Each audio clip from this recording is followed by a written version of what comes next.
My name is Ellen Roche, and I'm with Movement Mortgage, and I'm here with Judy Moynihan from Century 21 Northeast, and we're here today to talk real estate. And on this segment of Let's Talk Real Estate, we're going to talk about innovative and creative ideas on buying homes, because that seems to be one of the things that is preventing people from getting into their dream home, is coming up with the down payment, right, or the funds available. So let's talk about that. Are you seeing more people needing closing cost help, and or just seeing that that's what's holding them back? That is definitely holding them back. I'm seeing a lot of them this time of year because they're getting their taxes back. Right. So they want to know how to really use those taxes. Right. So it would benefit them to sit down with a lender, with you, a lender also, anybody, Yep. and go through your options. Right. But I am seeing people that do want to get into it and they're held back. So if you could tell us about some of those first-time buyer programs. I would love to. So yes, there is down payment assistance money, not only if you're a first-time home buyer, but there's also one where you do not have to be a first-time home buyer. So we'll talk about both of them. The first one I wanted to talk about is the mass housing. So the mass housing down payment assistance program comes from mass housing. Are you familiar with mass housing? You know. Somewhat. Yeah, You know, it's basically a state, it's a bonded state program where we can get some better rates, some down payment assistance money, and overall it's a great program. The other good thing about it is if you have a mass housing loan and you were to lose your job, mass housing will pay up to 6 months of your mortgage payments. That is great. Isn't that great? Yeah. So a lot of different, Wow. like I said, different innovative programs out there. But the good thing too about this one is they'll give you up to $50,000 for a down payment in certain cities. Haverhill happens to be one of those cities. That's what I thought. Methuen, Lawrence, the Merrimack Valley, basically, and up to 50,000. Why is there not a line at your door? Right, exactly. Well, and I'm going to tell you why. Because there are income limits. Okay. And unfortunately, in today's market, those income limits are not really good. They're not really living up to where the sales prices are, so to speak. Okay. So there are people that are coming in and they are wanting to get pre-qualified and they are inquiring. But unfortunately, because of the income limits, and I'll explain, in Haverhill, it's, if you're a party of two or more, two or below, so up to two, then the income limit is like $72,000 or in that vicinity. So that is, tough. It's tough. It really is. So yes, the down payment assistance money is available with mass housing, and you can get up to $50,000, but there are income limits on that. That's the downfall. Have I seen them? Yes, in the past year I had done a few of them. Oh, good. It's great for that single person that's looking for a condo. That's where it really comes into play, in that price range.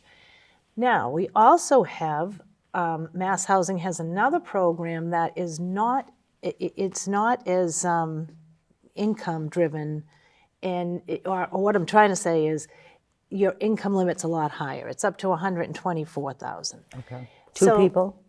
It doesn't matter. Oh, wow. So it's not, it's not based on the household income either. Okay. So that program definitely is one that can help a lot of buyers. But the one that I'm seeing a lot of action on is the FHA program. So FHA has a down payment assistance program where it will lend you up to, the 3.5% down payment. And this frees up your money to be able to use it towards closing costs or towards fixing the home up. Yep. So it's down payment assistance money. It's not a grant, it's money that has to be paid back, but I'm seeing this right now in the market, and it's helping so many people because funds are a shortage and they can afford it. These people, they're making good incomes, they're able to afford the payments, but it's just, having the missing funds. Yeah. No, well, it's the knowledge. And I know so many people want to get into these programs and kind of backtracking to, like you had suggested, that condo for that single person. That program is really good. And they can only make up to 72,000. The issue is people that make lower than that don't even go looking for the homes because they think they don't make enough. Right. So they need to realize that and give it a shot, put it in there, and Right, start putting a exactly. plan together. There's a lot of different ways to buy a house. There's even more things, and they put that plan together, and it'll come together. There's Well, that's it. They you just know, have go to in and just pick your brain on what's right. going to work for Take them. that first step. Take and that first step. Become yeah. informed. And So, don't think that you can or you don't qualify, because by the time you go look for it, you Right. don't qualify anymore because you make too much money. right. But the other good thing about that program I was just telling you about is you can do a multifamily on that as well. Yeah. So down payment bringing in some assistance, right. And what a great way to enter into this market. Wouldn't you agree, a multifamily? Yeah, You that's know, going to and- help with, Right. especially if you're living there and it's an owner-occupied type. Well, and you yeah, got and you're that getting that extra. help from the tenant. Yep. And that's going towards making your mortgage payment. And then after a couple of years, you can rent it and move on to Yeah, something decide. else, You got or you can options sell. at that point. Right. Yeah. It's a good way to enter the market. Yeah, you're not looking at 3-4 years down the road where you don't have any equity because you've been paying rent, whereas you bought that 3-4 years ago, you're probably going to have $50,000-$60,000 equity, if Right. not more. I'm really on the downsize. Right. And who knows what the market's going to do, but it just seems to be, with the supply and demand, more Right. people moving to our areas from far away too. I We're seeing agree. A lot of people I'm move seeing into a the lot of that areas. too. Yeah. So Haverhill's getting a lot of people Yeah, there's coming a our lot- way with a right. lot of apartments Yep. and Yeah. a lot going on. So, Exciting. and another thing that I've come across in the past few months is I'm getting phone calls for people that would like to refinance. And one of the reasons is they want to access that the money, their equity, Yeah. and they want to add on to their homes or add option.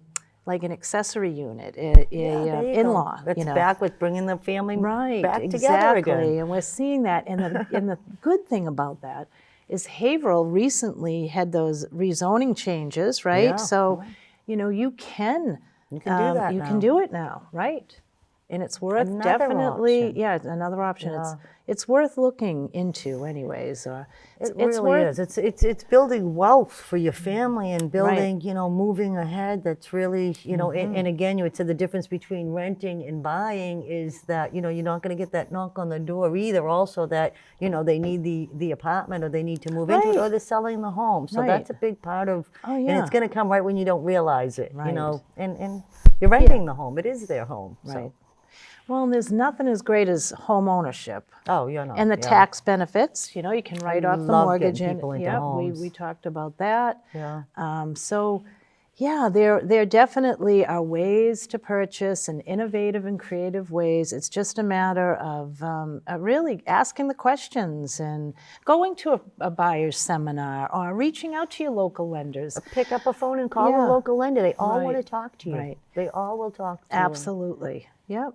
It's, and another thing is, there's such a huge online presence right now. Yes, of And course. there's a That's lot what of people look information. for. Yeah, there's a lot of information, right at your fingertips Yeah. to find, down payment assistance money, grant money, talking to your real estate agent. They usually are the first ones you talk to, and they know. Most real estate agents know what's available out there, and Yep. and then you can direct them to the right Between places. the two of us, we'll send you in the right direction. Any Right. realtor and get a good team together. And right Yeah. now, with things getting a little hotter in the market, it's going to get a little more tougher. Put your team together. A good lender, a good realtor, a good attorney. Just someone that you feel comfortable working with. Right. Yeah. And write down your goals. They will happen. Right. And the thing is too, you can you might want that single family home, but condos are a great way to start for that first time home buyer. Yeah. And there's there's something to be said about not having to do the upkeep and There's a lot to be said for right. that. Yeah.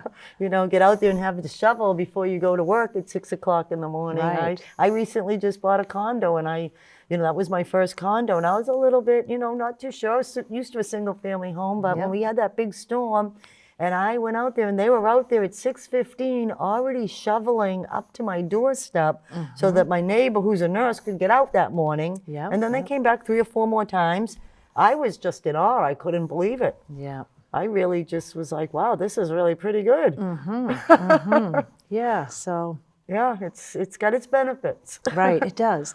What are some of the things, though, that we should be careful of when we're looking at condos? Definitely, as from a lender's standpoint, sometimes it can be difficult getting a condo approved. So it's not more just the difficult. buyer that needs to be approved, but the condo itself has to be Condo approved. says, yep. And you know, I think you had said you had just run into that, where there was there's always an issue with, you know, the budget or the condo questionnaire. Those are the things that we as lenders have to make sure we're, you know, meeting the Fannie Mae and Freddie Mac guidelines. Are you seeing that is becoming an issue? Oh, with yes, some? and I don't want to find out 3-4 weeks into it, you know, a week before commitment Right. when you've given up your apartment or you got to move. So it's asking the right questions. I ask Up right front, away. yeah. If I have a client that wants a condo, I sort of slow them down at first and sort of, you know, point those out. And those are the first questions I ask the other agent about the condo reserves. How much Right. money do they have in the budget? You know, what their rental rate, can you rent it? That Right. type of thing matters, right? It Have more does. than I mean, rent. Things that you don't realize matter. What the big one, if somebody is interested in a condo, the big thing that you have to be concerned about is one person can't own more than 10% of all the units. Yeah, That's there's a some strange yeah, rules, that's a I big think. one. So that's something you want to know up front, You because have to ask those questions. yeah, before exactly. my client gets excited, I have to say, wait a minute, I right, have you to. want to make sure that condo is going to be I'm approved. going to make sure they're going to be able to get it, yeah. Right. Then there are questions that need to be asked. It's almost a little difficult than getting a single family right now, because the condo association, they're putting in a lot of money into that budget. What are they doing with that money? Right. And is that money secure is more what you're looking at. Right. Yeah. Because legally, you Yeah, know, you have wanna to make have sure you that have to it's- have reserve money. you have to have an association that's 10% of the condo fees need to be going to that reserve fund. But let's talk about a condex too. A lot of times people don't understand that a duplex, buying half of a two-family, that's a condo. It's a condex, and typically there are no condo fees or budgets or reserves or anything like that. It's just the two people splitting all the costs. Now, that can be a great way to save monthly because you don't have that condo fee, yes. but you're still responsible for the upkeep. You have to split all the expenses. I find those are easier to finance, but the worry that a lot of people have is my other half gonna be, chipping in? So that seems to be the thought with those, but they are easier to finance. Yeah, So yeah. everything has its little give and take, but I have to say all the ones that I've set up like that have been fine. Yep. It's more or less the neighbors worry just as much as you are. Right. And of course, you want to get into something that's been kept up. That shows you that it's Right. kept up, and they usually work out pretty good, even if there isn't a condo association with two people. You Right. just work nicely with your neighbor. Yeah, there you go. I All the stuff that you learned in kindergarten, right? Ah, yes, yeah. Communication. Yeah, treat everybody the way you want to be treated, right? yeah. But no, I think all that's great advice, and I think that this is the type of stuff that consumers need to talk about. They need to Helps get them in a home. Right, exactly, right, yeah. Yeah. Yeah. And I think too, don't be afraid to go out looking. Don't be afraid to put your house on the market and, some of these buzzwords, subject to you finding suitable housing, or, putting in an offer subject to the sale of my home. Try it. What do yes. don't be afraid to do Yeah, those I'm things. telling the people with the bigger homes just to do that. Yeah. Let's put it on for a month. It's suitable to you finding something. If you Right. don't find anything, you won't move. But Right. as you and I know, it all works. Once you put that in motion, Right. it really does work. It does. It happens. It finds a funny way of working It out. really does. Yeah. Trust us, we know, right? We've sold hundreds of houses, given Yeah. hundreds and hundreds of mortgages. Yeah. That So, that and, experience is. And it does usually work out. So if you do want to buy a home in 2024, this could be your year. Yeah, grab that tax money, meet with a lender anyways, run your numbers, because even if there's something preventing you from it, then that's going to come to light and you're going to know what you need to work on. Right. Times are going to get better. Well, thank you so much for coming and tuning into this episode of Let's Talk Real Estate. And have a great day and Happy New Year.